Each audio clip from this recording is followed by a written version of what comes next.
Meanwhile, today, the former Eskom CEO Brian Molefe implicated President Cyril Ramaphosa, saying that he had a conflict of interest because of the role he played in the Optimum coal deal. He accused the mining giant Glencore of using Ramaphosa to avoid paying Eskom over R1 billion it owed the utility. Molefe was delivering his opening statement to the State Capture Commission. The inquiry was hearing evidence about a 2015 deal which saw the Gupta-owned Tegeta Resources receiving a prepayment of R600 million from Eskom, which allowed it to buy the Optimum coal mine from Glencore. Ramaphosa was appointed as chair of the Optimum coal mine in 2012. He was also the BEE partner for Glencore, which owned 67.7% of that company. Ramaphosa left the world of business to become deputy president in 2014. Since Wednesday night, the people is sleeping here and we are here early, and I'm chronic, I'm a cancer patient, and what... Do apologise for that. Clearly the wrong cut. Well, let's talk about other mistakes now. I'm sure by now you'll have discovered that once again we're in the grip of stage 2 load shedding. Eskom battling to keep the lights on. There have been forecasts this morning that the risk of load shedding is actually high for at least the next 3 months, and in fact possibly even longer than that. Chris Yellend is an energy analyst. You'll have seen him on this program before. Chris, good afternoon to you. How bad is the sort of longer term outlook over the next 3 months? Well, it's not good. On the Eskom website is their 3-month forecast. It presents the risk situation for the next 3 months, for every week of the next 3 months. And every week is what they call code red, which means a high risk. And of course, the forecast only looks at the next 3 months.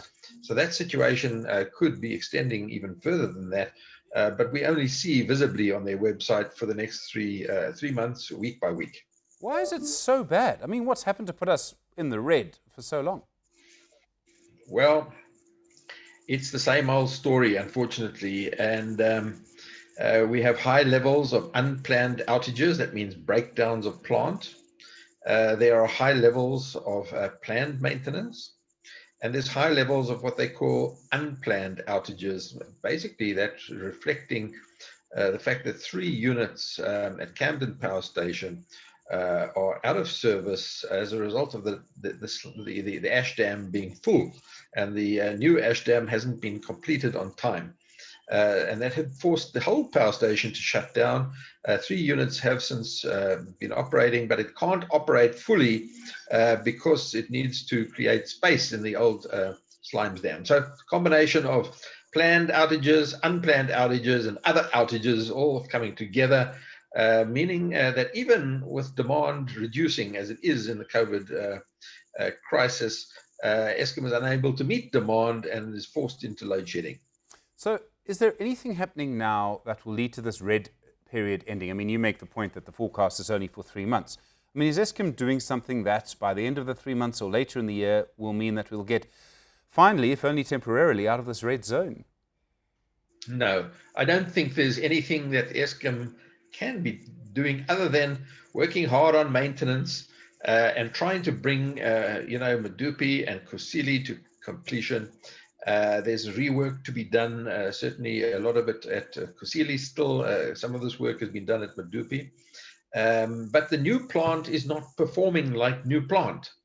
And so you see, even today, yesterday, it was announced that 2 units at Kusile were down as a result of a conveyor problem. These are brand new units, effectively, and shouldn't be experiencing this level of breakdowns.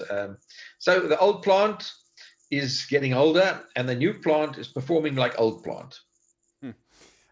Is there anything in this sort of short term, I'm talking about the 3 months, 6 month period, that government, I mean the Energy Ministry, could do to alleviate this? I mean, I'm sure you've seen the tweets by Professor Anton Eberhard, for example, who suggests that you could change the regulations around how companies, mines, shopping centres generate electricity. They would be able to sell that electricity. I mean, would that make a difference in the shorter term? Definitely. Firstly, to say that government procurements of new generation capacity are not going to provide short-term alleviation, probably not in the next 2 to 3 years. So that really leaves the customers. And customers, I think, need to start taking ownership of their own energy futures. And to do this effectively and quickly, a government needs to reduce the regulatory burden and red tape involved with the registration of self-generation, the licensing of self-generation for larger generation than 1 megawatt, and lastly to unlock the restrictions and problems around wheeling of power, which really involves injecting power from a generator at one point in the grid and using the grid to transfer that power to a customer in a different geographic location. These things are legally possible, but the practicalities and the tariffs by municipalities and Eskom and the red tape make it practically impossible. Chris, I mean, what's absolutely astounding about this is that the first load shedding that we suffered, that, as part of this load shedding, was actually in January 2008. I remember it very clearly. I'm sure you remember it more clearly than I do. I mean, that's 13 years ago. Yeah, you and I are having exactly the same conversation about the same problem. And in that time, we have built 2 of the biggest power stations South Africa has ever built. Yeah, we built them, and they have become the Achilles heel of Eskom. They are a good part of the cause of Eskom's massive debt, which makes the utility financially unsustainable. In addition, the cost overruns have made Eskom financially unsustainable, and their borrowings are too high.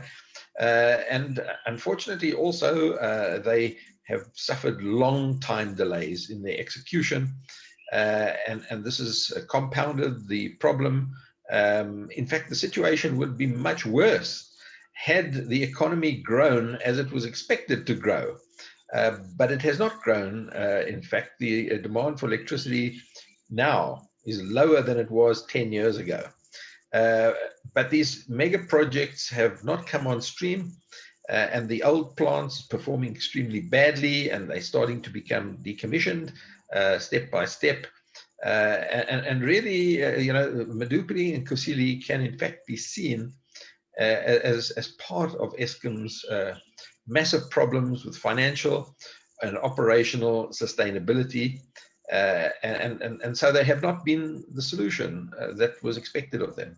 I mean, in the meantime, from what I can see, at least, the cost of renewable energy, solar panels, whether you just build it, just using one on top of your house, which of course is still quite expensive, or whether you're building solar powered stations or wind power stations, those costs are coming down. Dramatically over the last decade. They have exceeded all expectations. And so we've got to look to the new world of electricity. We've got to look to the decarbonization of the power sector. And we've got to look at renewables in combination with other technologies, because on their own, they're not a solution. They are part of the solution, but they need to be used in conjunction with other technologies, such as gas-to-power, battery energy storage, pumped energy storage.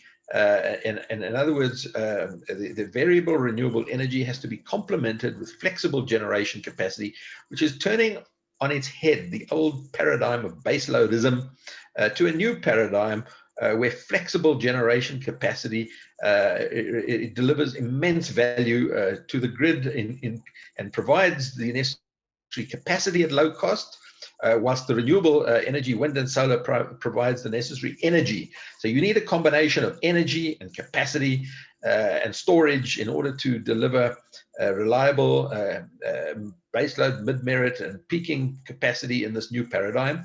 And it so happens that this combination of renewable energy and flexible generation is the least cost option. It uses the least water, it generates the least CO2, and it creates the most jobs. So it ticks all the boxes, and that's the way forward. And in fact, that's why the IRP proposes just this. Chris Yellend, always appreciate the time. Thank you very much indeed.